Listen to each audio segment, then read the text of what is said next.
కూటమి కట్టడం కట్టేశాయి మూడు పార్టీలు. ఎందుకంటే రాజమండ్రి సెంట్రల్ జైలు సాక్షిగా ఆయన ప్రకటిస్తే పవన్ కళ్యాణ్ గారు పొత్తు పెట్టుకుంటున్నామని, తర్వాత చాలాసేపు తర్జన భర్జన పడి మేధోమథనం చేసి Bharatiya Janata party green signal ఇచ్చింది.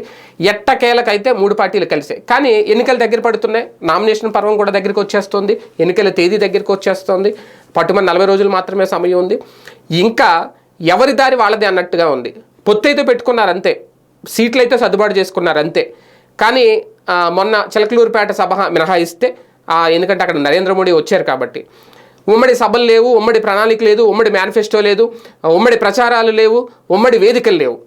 ఇంకా ఏదో మళ్ళీ మోడీ వచ్చి ప్రచారం చేస్తేనో, బీజేపీ పెద్దలు వచ్చి ప్రచారం చేస్తేనో, ఎన్డీఏ కూటమిలో భాగంగా ఒక ఎన్డీఏ సభలాగా ఒక సభలు అయితే నిర్వహిస్తారు. ఎన్నికలు అయ్యేలోపు ఇంకా అవి ఒక 3 ఎన్నో ఉంటాయంట, 3 4 అవి డేట్లు కూడా ప్రకటించింది. అంతే తప్ప ఈ లోకల్ నాయకులు కలవట్లేదు.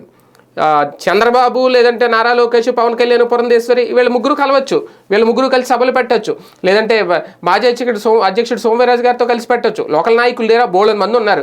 జీవీఎల్ లేరా, విష్ణువర్ధన్ రెడ్డి లేరా, పురంధేశ్వరి గారు లేరా, చాలామంది ఉన్నారు. వీళ్ళందరూ కలిసి ఉమ్మడి సభలు పెట్టచ్చు, ఉమ్మడి కార్యాచరణ రూపొందించవచ్చు, నియోజకవర్గాల వారీగా తిరగచ్చు. కానీ ఎవరి దారి వాళ్ళదే యమునా తీరే అన్నట్టుగా ఉంది.